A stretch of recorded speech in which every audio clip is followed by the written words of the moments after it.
Good afternoon, folks, and welcome to the Fallon Forum. We've got a shortened week this week. Compliments of the working folks of America who have made this country great and deserve a day to celebrate.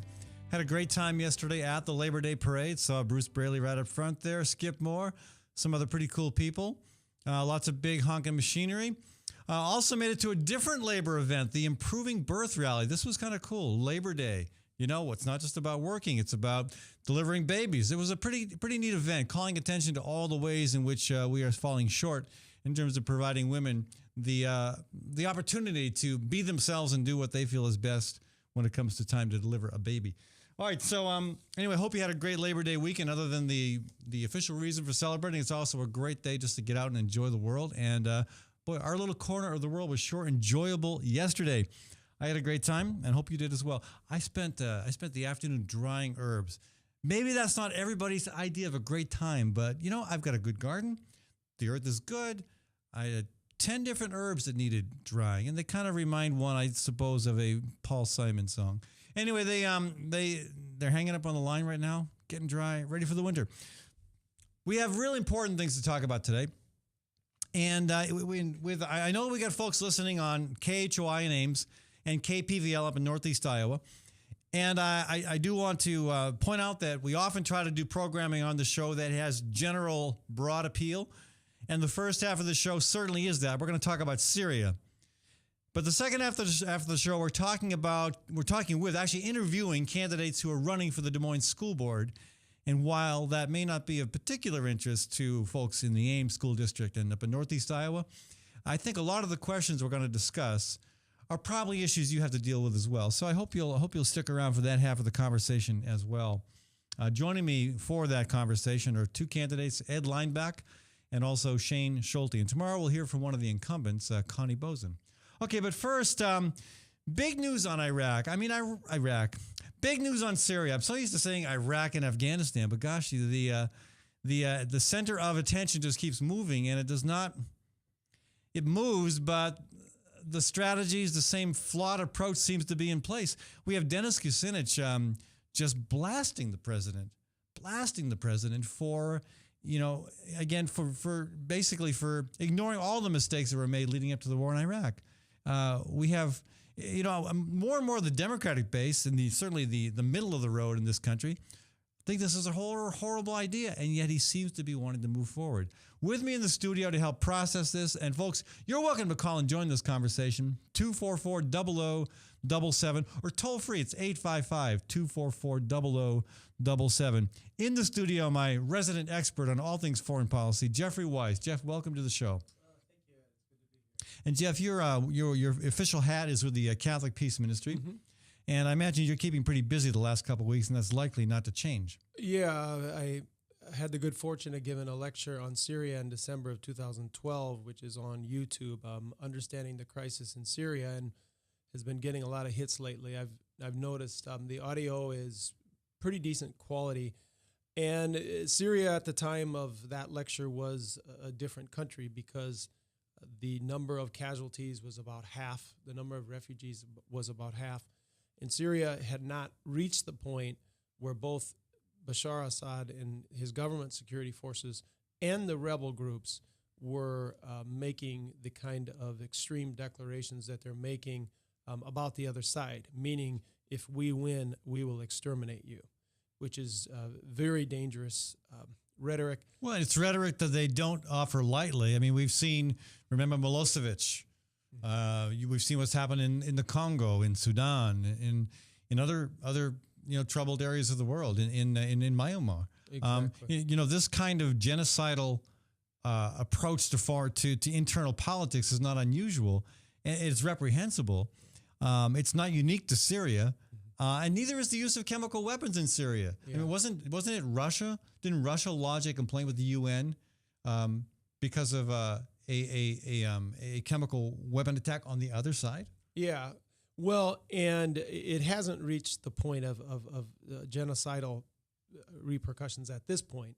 However, when we look at what's took place with the alleged chemical attack coming from the government of Syria, which it certainly is capable, more than capable of doing, the President of the United States is in a very difficult dilemma, because the President of the United States has two red lines, and they're in direct contradiction with one another. What are those? The first red line was in answering a question about Syria, where he talked about the United States not becoming involved, but then said at the end there was a red line that if Syria used chemical weapons, that the United States would need to respond. And when did he say that?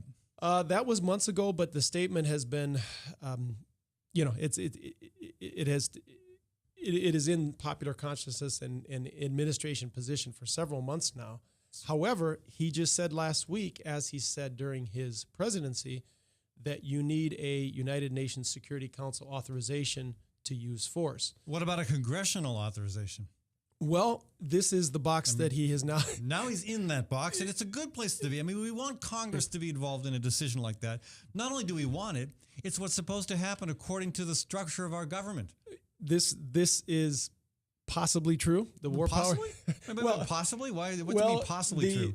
What it means is that for several decades, the executive branch has authorized uses of force outside of Congress, making a formal declaration and invoking the War Powers Act, meaning 90-day exception. Yeah, they flaunted what is clearly the established policy in this country. Just because it's become a habit doesn't mean it's right. Well, yeah, it's a bad habit. Yeah, I'm not going to agree or disagree about that. However, on the one hand, the United States is not going to be able to get a UN Security Council authorization because of Russia and China. Because of Russia and China, and so now we're faced with the possibility that if the United States Senate cannot come up with 60 votes to authorize the use of force, and now, of course, given our silly Senate rules, you need 60 votes to use the bathroom, I think. Exactly. Because of the absurd use of the filibuster. Then the question is, if the United States Congress rejects the use of military force against Syria, will the president go ahead on his own? And the president and the executive branch right now has said that they reserve the right to use force on their own, even if they're rejected by Congress. And there you see the difference between our separation of powers sort of anomaly and the parliamentary form of government in the United Kingdom, where the executive and legislative sat down together, they passed a law, and they are abiding by it. And they thwarted President Obama's intentions.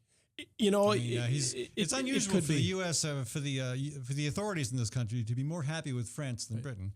Well, such is the case right now. And this, as a United States citizen, and of course, Catholic Peace Ministry is opposed to war.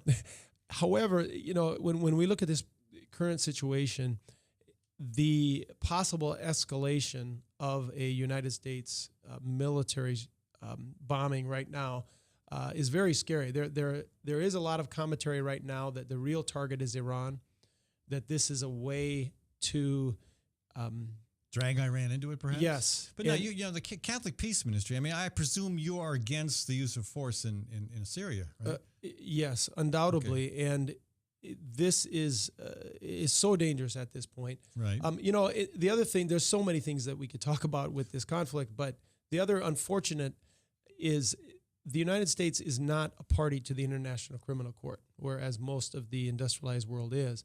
So months ago, which is worse than unfortunate, it's wrong. Yeah, and I've read articles. People are writing letters to the Des Moines Register saying, the United States needs to ask that Assad goes before the International Criminal Court. Well, what people don't realize, the United States is not a party to the International Criminal Court. It's hard to ask someone to do that. Yeah, this is not a threat that can be leveled. I think the other thing I want to mention is Robert Fisk, who is a reporter for the Independent of London, has covered the region for decades. He says this is really a watershed moment, because what is taking place right now in the world is Egypt, Lebanon, Syria. When the United States used to speak to these countries, they used to jump. And he said the region does not take the United States seriously anymore because of the Iraq situation.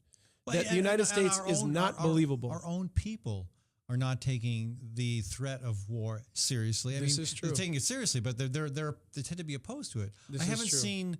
I'm not sure what the latest polls are showing, but when you've got pretty bipartisan opposition to what the president wants to do, Again, here's one letter to the editor recently that was accusing Democrats of not speaking out against this. Well, I think that's pretty much wrong. I mean, look what Senator Harkin said the other day. You probably saw his response to the congressional briefing. Yeah. He said, quote, "I found the evidence presented by administration officials to be circumstantial." Right. I mean, he's in a briefing. He's getting inside information. The president of in his own party is not convincing him that this is a good idea. He goes on to say, Harkin goes on to say, "We should not rush into what may become a new open-ended war without broad international backing or full understanding of the ramifications." Yeah.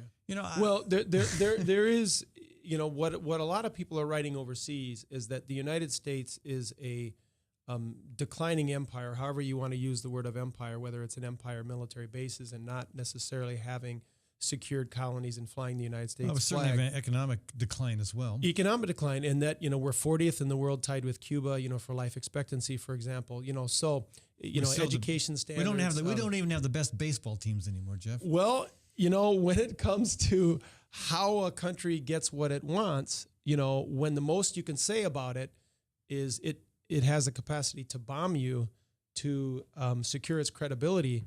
That's possibly the sign of a decline. Now, if most of the world knows that, and I think probably a lot of people in the United States even know that, every poll shows, let's move away from our permanent military war economy, where $700 billion of $1.4 trillion discretionary budget goes to the Pentagon. I think a lot of the United States public is hoping at some point that Republicans and Democrats think about, rebuilding Detroit, Cleveland, and this country itself, rather than trying to have military bases all over the world and to engage in conflicts all over the world. Like I said, the Republican Party is probably ahead of the Democratic Party on this point, but nevertheless, the public is probably ahead of both parties in Washington. Well, it looks like Obama has some new allies. John McCain and which other Republican congressional leaders stepped forward today? I mean, those aren't the kind of allies that your Democratic base would be particularly impressed with. Well, and I think Boehner too. I didn't hear the words that were spoken today. So it will be interesting to see, but it's also frightening because I think, like a lot of people around the world now that this is dragging on, they're really wondering if a military bombing is going to escalate because Assad right now is such a loose cannon in terms of, the projection was made by his military and him months ago, as I stated in my talk, we will all hang together or we will all hang separately, meaning he's backed in a corner. There's no way out. And it could be that the only way members of the Security Council, like the United States, could bring some diplomacy to this chaos would be if the United States was able to reach the new government of Iran, those countries that can influence Syria. The opposite of that is a bombing which could draw outside regional powers into this. And this is very dangerous. Folks, if you'd like to join the conversation, Jeffrey Weiss with the Catholic Peace Ministry is my guest the first half of this program. You can call in at 855-244-0077. That's 855-244-0077. Question for you, Jeffrey. I do want to remind folks, too, tonight, again, if you're listening to this show on either KPVL or KHOI, you've missed it. But if you're listening live on Tuesday, there is a rally. Actually, you might still be able to make the rally. The rally's at 8 p.m. on Wednesday. Yeah, candlelight vigil at Nolan Plaza. Candlelight vigil at 3rd and Walnut in downtown Des Moines. Tomorrow, Wednesday, September 4th. So, again, the intent of that rally is to try to emphasize that people are opposed to this war. And, the new Pope of the Catholic Church is asking people to fast to prevent a war. So this Pope is taking the same position that Pope John Paul II took in regards to Iraq, where he used the Vatican used the very strong language of illegal and immoral, which in international law is quite strong language. Yeah, and again, Dennis Kucinich, again, a former congressman who still has a big audience, reaches a lot of people, and has been very consistent on so many issues over the years, is really, without ever saying President Obama, you're wrong. Everything he said in his letter that he put out on Sunday says that, and he lists all the different facts. fact, there's no definitive proof that Syria's Assad knew of and directed the chemical weapons attack on August 21st. Though he's certainly capable. Certainly capable, yeah, and certainly as are the capable people around him, temperamentally and also technically. Sure. But again, and you've got the UN. He points out that the UN is Security Council. Sure. I mean, it's just there's well, so many, and he's really going to Obama and saying you have two red lines. What are you going to enforce? And like I said, if in fact the United States Congress will not pass any resolution, and the Senate and House will probably create their own wording for a proposed law. The president will have his own wording. Already it's being changed in the Senate, what the executive branch is giving to them. Then, in fact, the decision will be on the president's desk. And, it's difficult to predict. I know things have been moving fast, but do you have any sense of what the U.S. House or Senate might do on this issue? No, and I know there's a lot being written, and people can make their own calculations and start counting the votes, and I, my own just guess is that it's very unpredictable because if you were a Republican or Senate, or if you were a senator or you're a member of the House, you're hearing from your constituency, but you're also weighing the possibility of a regional war. I mean, it would be one thing if the United States could bomb Syria with precision and all these wonderful words we use. Although you notice that our national media, we don't call it bombing, we call it a strike. Strikes, sure. like balls we and don't strike, call like we call dead civilians collateral damage. Right. So all sorts of I'm sure Orwell ways of, would whitewashing. Yeah, Orwell would sort of get a kick out of strike replacing bombing. But nevertheless, you have a lot of things to weigh. The possibility of a regional war, which could escalate out of control, and the state of Israel has nuclear weapons. But back to Congress, Pakistan, India. This is a volatile region. I mean, Senator Grassley also appears to be opposed. That's my impression. Appears is the right word, because perhaps the right wording on a resolution would bring him on. Latham came out opposed. I'm not sure where he's at now, given a House resolution. So there's no doubt that the White House and other administration operatives are working really hard on individual members of Congress right now. There's no doubt about that. But still, with a U.S. House that likes to defeat President Obama, regardless of what the issue is, right? and your moderate Republicans maybe, and certainly your progressive and even moderate Democrats. Sure. It looks to me like there would be a pretty strong coalition to shoot down any attempt to pass a resolution in Congress. You have, what is it, a 30 or 40 member majority in the House, and all you need is a simple up and down vote with a simple majority. And if there is going to be an attempt at a filibuster, you need 60 votes to end the debate. So potentially 41 Republicans, I was never good at math, could in fact sink this bill as they are sinking other bills. I mean, we really have, it's a separate conversation. Here's one of the ironies of all this, right?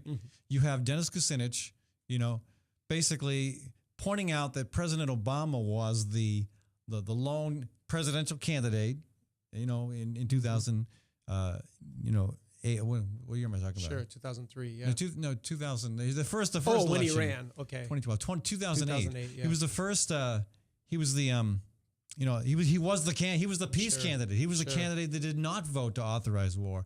Whereas John Edwards, Hillary Clinton, Joe Biden, when they were in the U.S. Senate, they all supported George Bush's resolution to go to war in Iraq. Right. It was Obama that, and that's a big part of why he won Iowa. It's a big part of why he won the nomination, was because he was the anti-war candidate. Sure. And now we have him. Basically, it looks so. If history is going to repeat itself, this is an example of it happening before our very eyes. However, but what about these other? What about However, the other interpretation of that is that the executive branch and President Obama put it in the lap of the legislative branch, and if they do not pass Bush a bill, did that too. Then Bush did that as well. Well, but that was a different scenario. The President Bush only did that when he knew that Congress would pass it and when Congress was asking for it. So you think Obama's going to do it knowing Congress will not pass it? No, I'm not sure what President Obama's going to do. However, if one of his red lines is a UN Security Council resolution and he sticks by that, he could be putting the ball in the corner of the legislative branch. And then when they turn down the bill, he says, the people have spoken, we're not going to go to war. Now, in that case, a lot of the criticisms and things being leveled at the president, will change, because he will have chosen the red line of the UN Security Council resolution over this red line of the use of chemical weapons. So yeah. So again, Stay tuned. Yeah, well, this is brace yourself. Yeah, this could not be good. And there's no doubt about it. What's happening in Syria is horrible. Mm-hmm. Something needs to be done. Mm-hmm. And I would make the same thing. I would make the same argument about Darfur, about the Congo, about Myanmar, about so many places in the world where we have seen, maybe you don't want to call it genocide, but we've seen genocidal behavior where whole villages, whole groups of people, whole cultures are targeted, destroyed, mercilessly killed. And yet we don't seem to do anything. We do very little, or we do it really, really late and really slow. Why is it that Syria, that the crisis in Syria, the horrific killing in Syria, is drawing the attention of President Obama?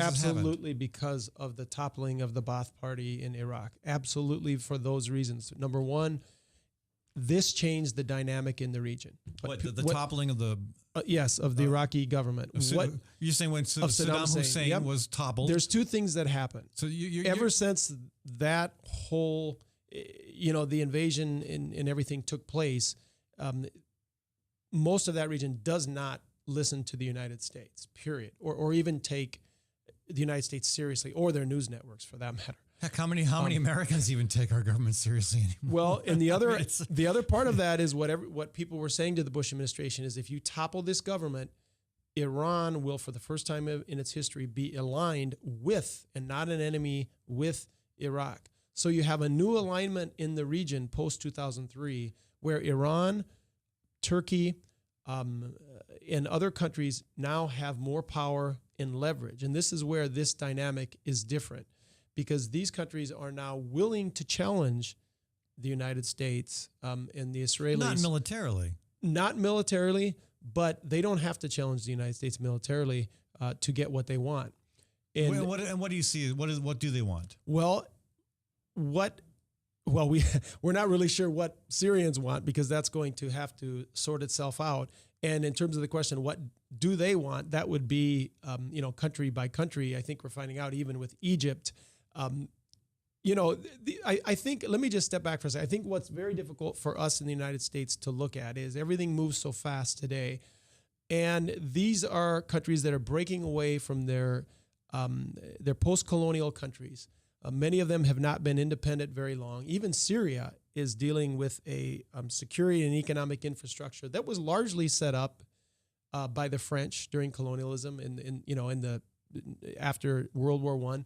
And these are intense growing pains, serious political violence taking place in front of the eyes of the world. And we sometimes forget that 100 years after the United States roughly was established, we had a civil war that killed 600,000 people. And now we're seeing this. Most of us don't forget that. Well, we're seeing, but what I mean is, these are also young countries, and in a world of nuclear weapons. But you can't just sit back and let a civil war occur when there are innocent people being killed mercilessly. Yes, exactly. Something has to be done. Yes, something has to be done. What should be done? Well, that something should have been done months ago in terms of creative diplomacy. The only way that the United States and other countries can move out of this situation is to give the president and the government of Syria a reason to come to a table. Whether that will be a future government that they would be a part of, or whether that would be some sort of incentives.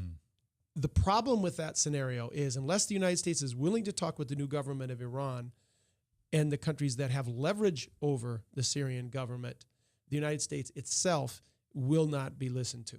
Jeffrey, thank you so much for joining us. Folks, I have a feeling we will be talking more about Syria in the near future. This is a serious issue, and unfortunately probably not going to be resolved favorably anytime soon. We'll see. We'll know soon.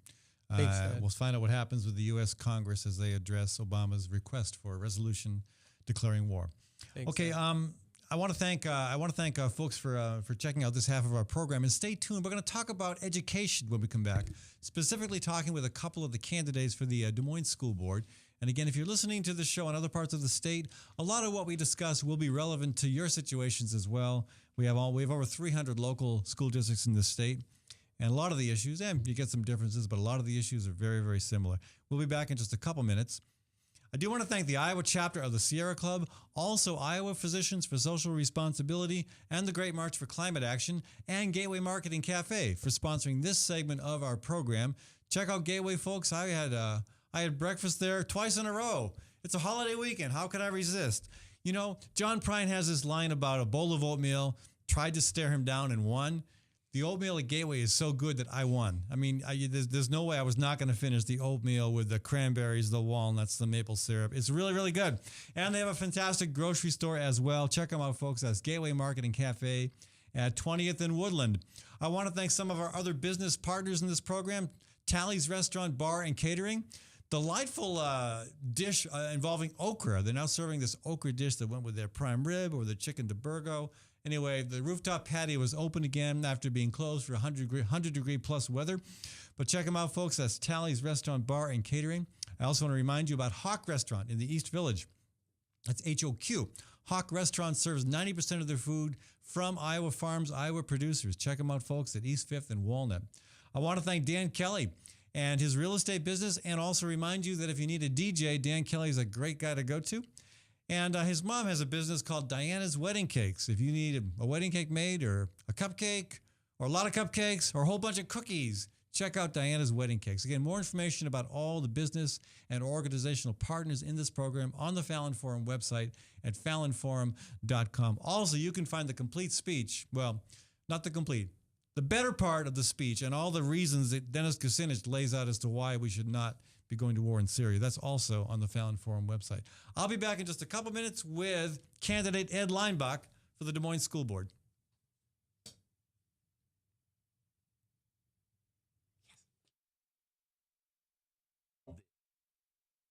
Live. Drug and alcohol addiction slowly steals a person's identity, tearing away pieces of their life little by little, until one day it seems like the hope of a happy future is gone and there's no chance of getting it back. Here at St. Gregory Retreat Centers, we can assure you that there is hope. Our unique approach to recovery begins with the understanding that the dysfunction and damage caused by addiction can be overcome, not just dealt with. Don't let another day go by. Call St. Gregory today.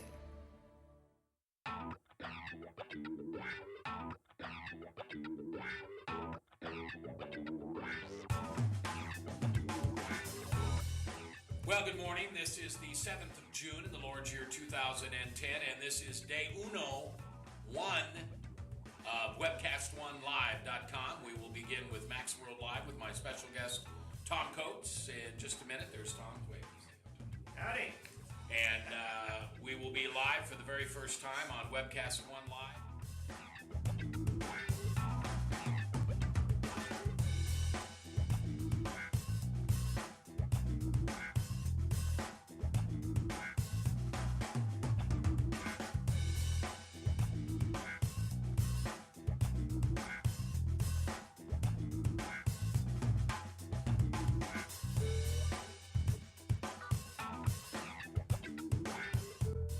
Someday we're going to look back on this and say, gosh, remember that old day in history? Wonder where Walter Cronkite was. He must have been around hanging there too.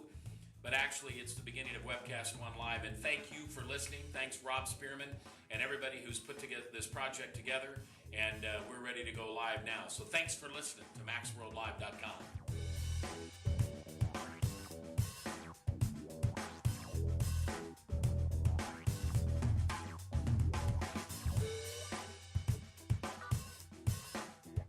I can't tell you that it's going real well from time to time, but it is going.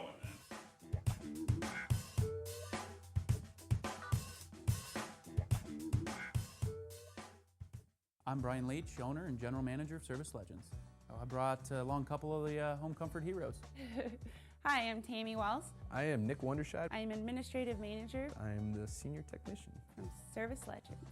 It seems like every good thing, when you feel it to the bone that it's good, there's a lot of hard work put behind it. I don't think that you can fake it and have it turn out good. You know, if we seem like, okay, that's just weird, it's just a furnace, why would you believe so deeply in a furnace? It's not just that, you know, we want to show the world that you can have good service. Yeah, I mean, it's your home. You know, it's built into our daily trainings, it's built into our culture, that we're gonna do whatever it takes to have each client say they love us, period. That's why we spend all the hours in the training that we do. And if we guarantee it's gonna be a good experience for you, or else it's free, what type of work do you think we're gonna do? There is a guarantee. Temperature selection guarantee, fixed rider it's free guarantee, comfort guarantee, best value guarantee. All of these guarantees hold us accountable to ensuring that we exceed your expectations. And if for whatever reason we'd fail and we can't make it right, we guarantee all of those guarantees with a 100% money back guarantee.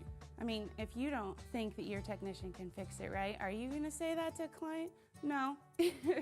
You don't have to worry about having a technician come to your house. We drug test, background check all of our team members. We put safe people in your home. Each and every one of our service techs, 400 hours a year in training. You tell it the minute they walk in the door. They know what they're doing, they've done their homework, and they actually truly care about what you want. Because at the end of the day, you're the person that makes sure I have a job. They're gonna be listening. They're gonna wanna know what your challenges are. Then they're gonna come and give you options, and you get to choose. If I'm there to help and I make it easy and painless, I did my job right that day. Well, when it comes to your comfort, safety, and your family, you know, you don't necessarily go buy the most expensive, but you get the most bang for your buck. Oh, it's worth it, because there's a lot of people that will find a way to get it to work right now and then leave and then come back, charge you again, and the cycle just repeats itself. So when I'm out there looking at the furnace, I want to find why it failed today. How can we change the part today with something that you're not going to have to worry about? Is it worth changing the part today? I mean, you can put a lot of money into a furnace. I can fix parts all day. There's good job security in that for me, but is it the right thing for you? I get a lot of the phone calls of after the technicians are there. They're just in awe. They're like, wow, you guys are great. I mean, I don't even know what to say. You guys are great. Everything you did was perfect. It was great. Keep going though, I like this. Just give us a try. I'm gonna take all the risk. I've got the time to make this right. I've got the support to make it right. Just check us out. And if you don't see the value in what we do, I mean, fixed rider, it's free or 100% money back. enough said.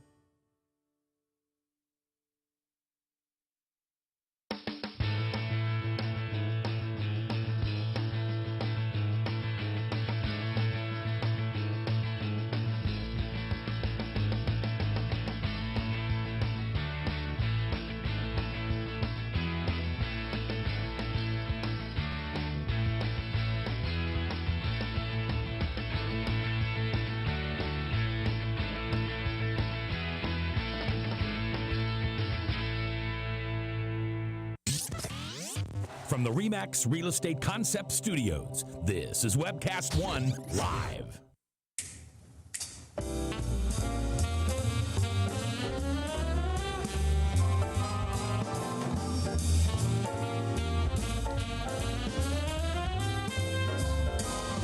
Welcome back to the Fallon Forum. Thanks, folks, for sticking around for part two.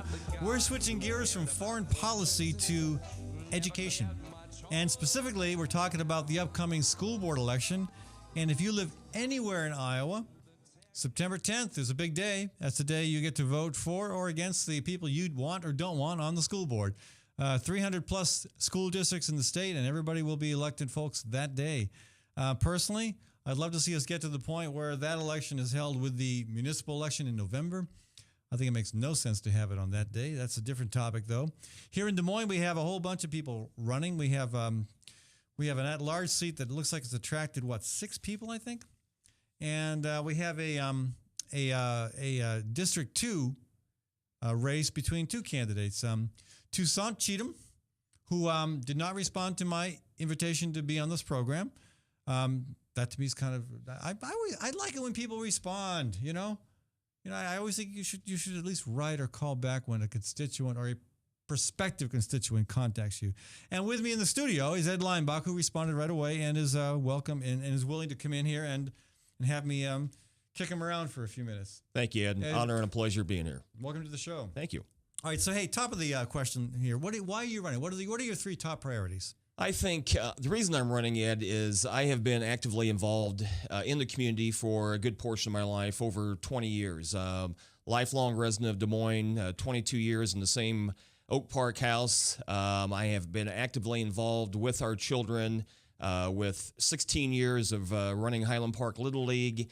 And I've chaired the Citizens Budget Advisory Committee the last 3 years. I'm on the Facilities Planning Committee. I am a member of the Alumni Association, a variety of things, a laundry list if you can. And in terms of actual priorities on education, that's a nice resume.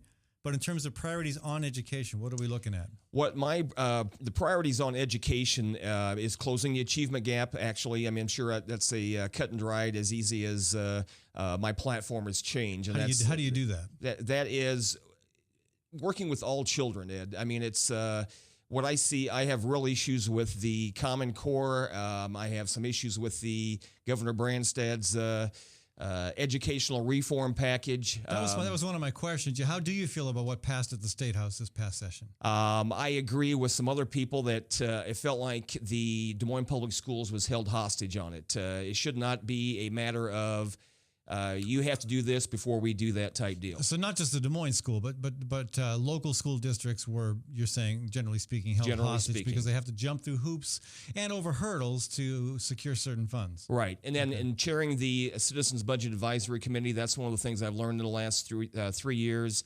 It is real tough going in there and trying to make a budget when you don't know what your allowable growth rate is going to be. The nice thing, if you will, about the educational reform package is the fact now that we have a 2-year growth formula set in place where the school district knows, which should be advantageous. Well, that could change too. But that could change too. That does offer a bit of security. That's right. Yeah. So what are your other priorities? Bring the school board together. I've had the opportunity to attend many of the board meetings here in the last few years and seen the. So you're going to take some advice from Jonathan Narcisse's playbook on that. If that's what he is for, then I'm kidding. That was not what Jonathan was known for a lot of things, but that wasn't one of them. I don't think was not one of them. Yeah. I will probably be on the opposite end then because I've had a chance to get to know all the current school board members as well as the ones currently running. I think I have a good shot or chance of bringing these board members together with less bickering throughout the board and work as a group as opposed to working individually. Now, sometimes you have to disagree because you've got a position, a priority, a principle to stand on, and it means you're going to have some dissent among the board members. But there is a difference between that and having any spatial interest, anybody in your back pocket, anybody that the board needs to work together. Do you think some board members currently have special interests in their back pocket? Can I plead the fifth on that or not? You can plead the fifth, and I'll take that as a yes. I think there is. I think there's certain candidates that may have items in their back pocket that they personally promote that should not be happening. It should be all about the kids, pure and simple. And that's a good segue to one question that's come up in my conversations with people. It seems that the school board focuses a lot on again personal issues and also personnel issues to the detriment of really focusing on the concerns that are most important to our kids. I agree. You would agree with that? I agree totally. Okay, tell me more about that. I think that and again, attending all the board meetings and seeing, again, I hate to use the word bickering, but to me, that's what it was. It was the people that attend the board meetings saw that the votes were 3-4, 4-3, et cetera. There was very few votes where people would, the board would get together and unanimously vote on things. Yeah. And you're right. People are going to disagree. That's a fact of life. It's a democratic society. But it still entails getting the people together and doing what's best for the kids. And that's what my intent is of running for school board. Any thoughts on Nancy Sebring, or is that just so much ancient history now? There's another place you want to plead the fifth. No, I actually, and I'm one of the people that actually speaks my mind, Ed, and I have no problem in doing that. All the forums that I have been on and everything else, I've come out and told people, you may not like what I say. You're not going to agree with everything I say, but you're going to agree that I am for all children and I will do what's best for all children. So as far as Nancy Sebring goes, I'm on record as far as I like Nancy. I think that she did a good job as a superintendent. I think she made mistakes, and I think ultimately somebody's going to pay for that, whether it's the school board or... And how do you feel about the new superintendent, Tom Ahart? I like Tom Ahart as well. Again, living in the Oak Park, Highland Park area as well, I had the opportunity to get to know Tom real well with him being the principal at Harding. Yep. My daughter, all my children have went there and went under Tom and had the privilege of his tutelage, if you will, and I agree with Tom. I think there needs to be a separation between a superintendent and a school board more than there was in the past, but I believe also you need to work together. Okay, so you're saying Sebring and the school board were maybe a little bit too tight? In my opinion, yes. Okay. But the relationship the school board has with Tom has worked out better so far? I think time will tell, yes. Okay. But I think as of right now, yes. I think that Tom is doing an excellent job, and I hope he stays on for many years to come. All right. So Montessori. I'm a big believer in Montessori, and so is the Des Moines School District. We've had a Montessori program at Coles Elementary for a long time, and the waiting list to get into that program is huge. And actually, it's so big. I think it's over 300. It's so big that there are probably a lot of people who decide not even to bother to put their kid's name on that list. When you've got a school program that is so successful, why not expand that to another school, at least one more school? I think that's a good point, Ed. I think that the Montessori, the IB programs, et cetera, I think have done a lot for all the children and the students here in Des Moines. I think that is one of the avenues that a school board needs to look at as far as expanding and improving. The only thing I will disagree on is that, again, that is in a way, it's a special interest as far as... Special interest? Well, there's talk now of building a new art school. There's talk of building a new international school. There's talk of all these additional schools. Well, I wouldn't call it a special interest. I mean, to me, special interest, you could say the teachers are a special interest, or the public employees. But you need to draw the line someplace, and where do you draw that line at? Well, draw the line at what's best for the kids. I agree. Yeah. Like I said, I agree totally on that. I think that whatever is best for all children and not just a select few, whether it be the gifted and talented, whether it be any certain students. I think you need to do what's best for all students. Well, I mean, and you've got to, I mean, there's such a wide range of need among students. Oh, absolutely. You've got special needs, you've got gifted and talented. Again, Montessori seems to work really well for some. I mean, it does. Well, and again, I'm from District 2, I mean, which encompasses North High, which encompasses, Harding and all the schools that have a huge number of ELL and SSL students and all these different types of students, the highest percentage of free and reduced lunches, et cetera. So, again, you need to do what's best for all children and not just for a select few. Okay, so but if there was a proposal for an additional Montessori school, given the interest in it so far, would you support that? I would not support that until I got more information on that. Okay. What about Waldorf? I mean, that's a little bit different than Montessori. Yeah. I don't know how much you know about the Waldorf program. I don't know much about that, no. But there's been some talk about maybe allowing that option in the Des Moines district as well. I think all the avenues are good avenues per se to pursue. I think that you need to look at, again, what's best for all the children, and if something is working out, play on that and look at see what is working for all children, and if there is a particular avenue to expand on, let's take a look at it. And one, you mentioned fine arts earlier. It used to be that Edmonds Academy of Fine Arts was the fine arts school. It was a magnet school.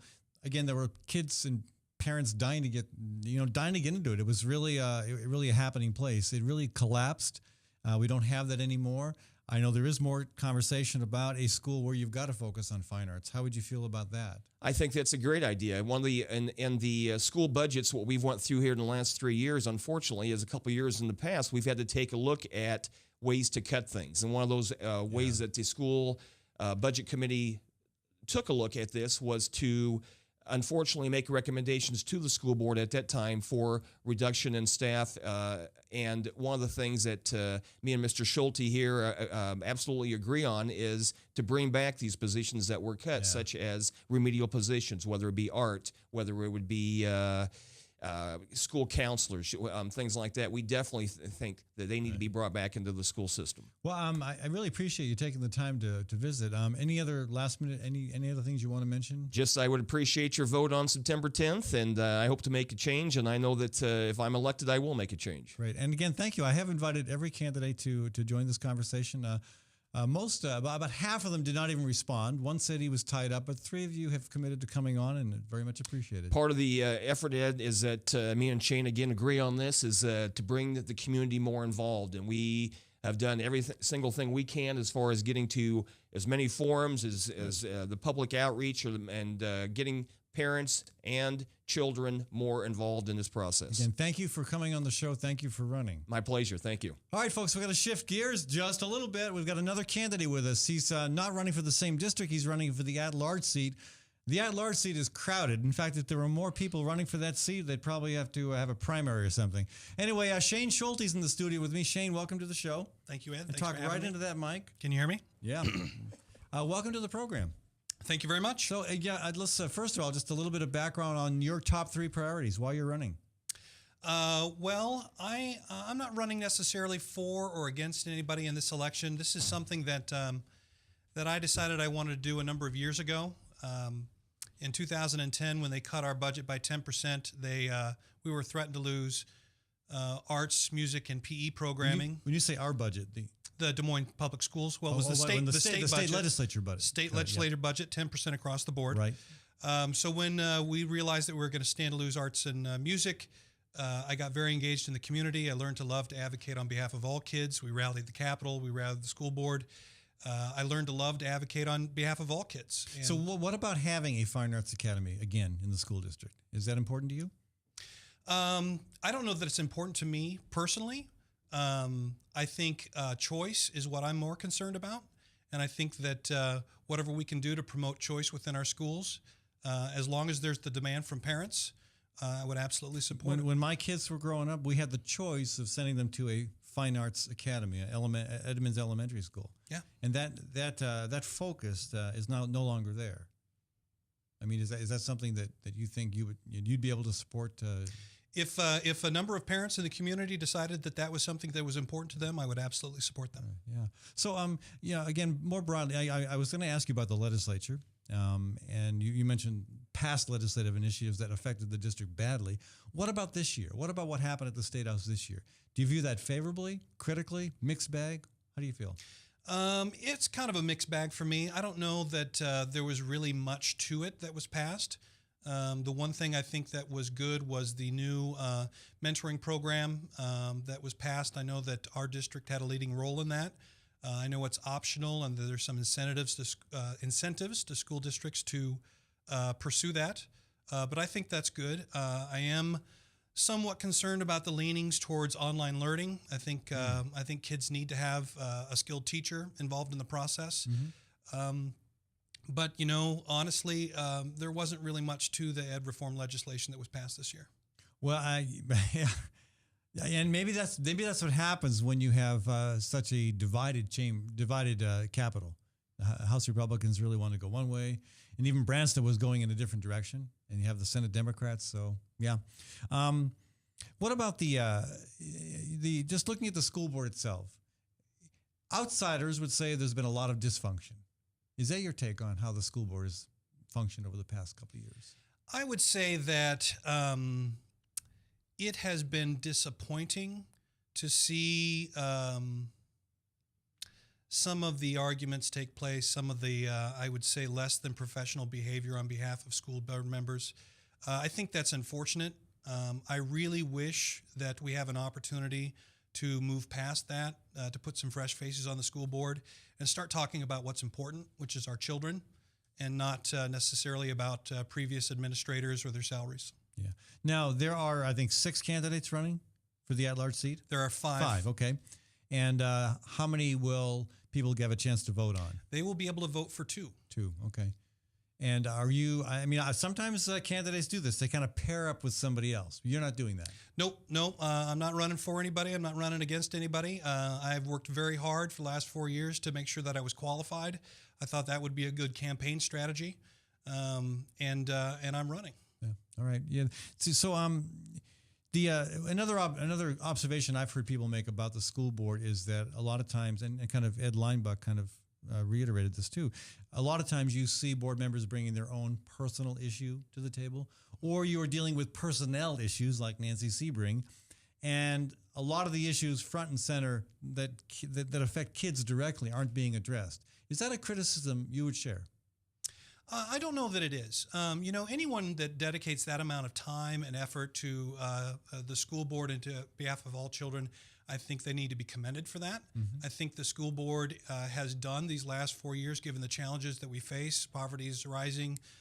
English as a second language residence is rising, and yet our graduation rate and our math and reading scores have remained consistent. You know, I can't speak on behalf of other candidates and what their agendas may be. All I can say is that I'm in it for all kids, Right.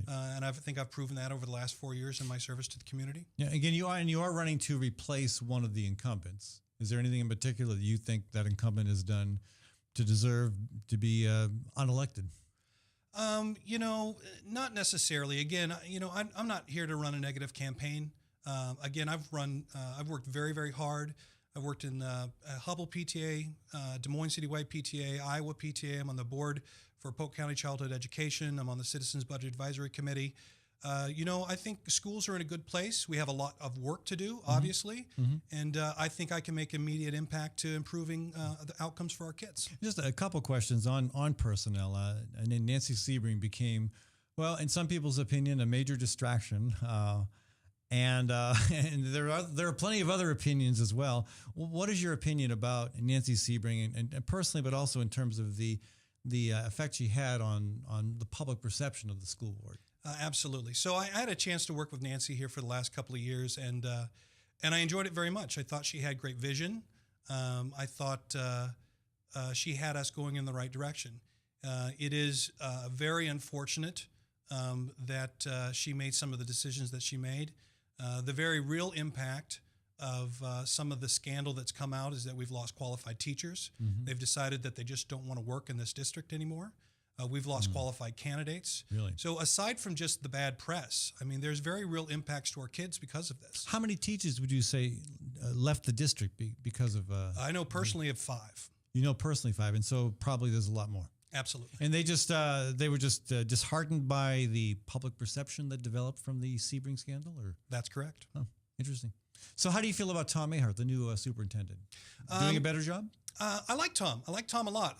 You know, when we went through the hiring process, I was concerned about Tom's level of experience, and I probably wouldn't have voted for him at that time. But I will say now, as I'm in schools, I see him in schools. I see him talking to parents. I see him talking to teachers. I see him at community forums. I see him talking to business leaders. And that's the leadership we need to expect. We don't need a superintendent that's going to micromanage. They hire administrative staff to do that. Tom needs to be developing support for our communities and our children and our schools. Yeah. Let me ask you about one of the many options that people have in the Des Moines School District. For a long time, Coles Elementary School has been a Montessori school. Montessori is a very unique approach to education that works really well for some parents and some kids. So much so that there are 300 kids on the waiting list. I mean, you could be on the waiting list for years. I mean, I've been told that They are on the waiting list for years. Yeah, you have to. When they're born. Yeah, right, exactly. When your kid is born, that's when you should enroll them in the Montessori program at Coles. It's Absolutely. so popular. Given the fact that it is so popular, what's keeping the district from establishing another Montessori school? You know, I don't know, and that's a fantastic question. We should look at that. We have the same problem with Phillips Traditional Learning and Jefferson Traditional Learning. The waiting list is large. Families sign up their kids the day that they're born. There's been a new rule. They have to wait till they're at least 3 because people have dropped off the list. But, you know, choice is a real strength of our school districts, and we need to continue to promote that. Now, I will say, though, that we need to be very concerned about equity. All kids deserve equal access to educational opportunities and resources. Right. So, you know, I would love to see more Montessori. I would love to see more traditional learning. My daughter goes to an IB school, and I will say that it's fantastic. That's International Baccalaureate. International Baccalaureate. Right. Which one? Hubble. Okay. She's starting. That's the first one. It's the first one. Right, first right. one in the state. Very proud of that. But it doesn't suit all kids, and parents want to know what's best for their kids. They want to know what's going on in the classrooms, and they won't have the option to put their kids where they're going to be most successful. Yeah. And again, if you have options, it requires that open enrollment be a pretty straightforward, simple process. Do you feel there are any changes that need to be made to open enrollment within the school district? You know, that's obviously a topical subject. I don't know that there needs to be any changes made to the current open enrollment. You know, the other issue that we have is diversity, and we need to make sure that, you know, again, all kids have equal access to educational opportunities. So, you know, that would be something interesting to look at. From what I understand, you know, if you apply for open enrollment early, When you meet the certain deadlines, you're okay. It's only really after those deadlines where it becomes an issue. And sometimes parents don't see something coming, a job change, a change in their housing situation. Who knows what might happen, and change in somebody's health that might affect the decision on where the kid should go to school. And Absolutely. so, yeah, it might not happen in the most timely fashion. Right. But we're called to represent all children. And we need to make sure that we're making decisions not based on one or two parents, but all parents and all children. Now Waldorf is similar to Montessori. It's it's got a very, it's unique features as well. But, there's been some talk about whether or not the school district should also provide a Waldorf school as another alternative, another option, another way to expand the amount of choice available to parents and their kids. Would you support having a school dedicated to the Waldorf approach? I don't know much about Waldorf, but if a number of parents were to make their voices heard and would petition the school board for a special school, absolutely. Again, as long as those resources were allocated fairly across all students, I'd be all for it. Right. Choice is a good thing. Yeah. And what about fine arts? I mean, we've talked about that a little bit. I know,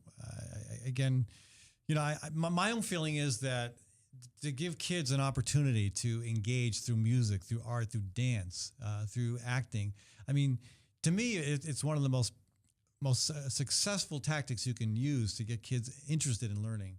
I mean, I remember being really bored in school when I was a kid. I didn't have any music. I had one art course offered my entire 4 years of high school. There wasn't even a single music course. Right. I mean, and I remember being incredibly jealous of kids in other schools that had those programs. Yeah. And I remember feeling so fortunate with my kids that they had Edmonds, where they could pound on drums, they could act, they could draw, they could do ceramics tiles that got put in displays in front of the school, and they felt some accomplishment, some pride in that. Right. It just seems like, I know as we get more and more interest in education by corporate entities and more interest by the federal government in micromanaging what happens at the local level, there seems to be less interest in that and more interested in turning out engineers and scientists. And nothing against engineers, nothing against scientists, but why neglect some of the other attributes of a well-rounded educational system that are so important to a child's development? Well, you're exactly right, and we don't need a dedicated school to fine arts to make sure that our kids are getting fine arts programming. But you're exactly right. Outside forces outside of Iowa, the No Child Left Behind, Race to the Top programming, more and more our teachers are getting forced into teaching to tests, standardized tests. There's threats that their performance will be based on results of those tests, which means, more pressure to teach the test. I suspect you might not also be a fan of core curriculum. I am a fan of core curriculum in the sense that it should provide a baseline standard for what all children should aspire to and the learning standards. Unfortunately, the effort to get to a core curriculum is huge, and there's some very real impacts of transitioning to the core. So I would be very concerned that, again, we need to make decisions that are best for our children, and we can't just necessarily have someone come in from out of state, tell us how to do our jobs, give us a lot of extra work, and then take off on us. Well, that happens, of course. And the No Child Left Behind initiative was a bipartisan slapdown from the federal government. But of course, you have those kinds of hoops and hurdles are thrown at you from the state level as well. Right. I would say that sometimes we get lost in the statistics, and I think we need to remember that these are our children, right? And this is their education. And education is not a bipartisan or a partisan issue. We need to put that aside, and we need to come together and focus on what's right for our kids. Well, Shane, thank you so much for joining us. I appreciate it, Ed. Folks, the school board election, whether you live in Des Moines, Ames, Northeast Iowa, or any part of the state, the school board election is coming up next Tuesday, September 10th. Be sure to vote. Again, even if you haven't made up your mind yet, there's still time to find out who's running and why. Check out all that. You've got local news sources that can provide you with that information here in Des Moines. The Des Moines Register has done a reasonably good job of covering the school board election, so go out, check out some of the stuff they've written. Candidates have websites. Check out what they're saying online as well. And again, Shane, thank you so much for joining us. Thank you very much, Ed. Folks, I want to thank you for being a part of this audience. And again, KHOI folks and those listening on KPVL in Northeast Iowa, you can hear the show live Monday through Friday, 12 noon to 1 p.m. on the Fallon Forum website. That's fallonforum.com. I again want to thank the Iowa chapter of the Sierra Club and also Iowa Physicians for Social Responsibility for sponsoring this program. And I want to remind people about the Immigrant Entrepreneur Summit. And I want to thank the IES for being the sponsor for this segment of our show. This is a great opportunity to learn how to start, grow, and evolve your business. 500 people nearly showed up for the IES last year, and 100 new business initiatives came out of it. It's November 9th at Drake University. IESUSA.org is where you can find out more information. I want to thank some of my other business partners as well. Ritual Cafe on 13th Street between Locust and Grand Avenue in downtown Des Moines. Just south of there, the Fighting Burrito. Fighting Burrito is in the Nationwide building on 13th Street. It's where you get your own custom-made burrito for a very affordable price, and also, again, not just in Des Moines, but in Ames on 117 Welch Ave. I want to thank Story County Veterinary Clinic on Highway 30 between Ames and Nevada, and also Community CPA and Associates, Ying Sa's brainchild, which has now grown to be the 10th largest tax and accounting firm in the state. That's at 3816 Ingersoll Ave for your tax and accounting needs. I want to thank Maddie Arrington, my producer, Maddie Arrington Kane, my producer. And I want to thank Webcast One Live for providing the studio. We'll be back tomorrow. From the RE/MAX Real Estate Concept Studios, this is Webcast One Live.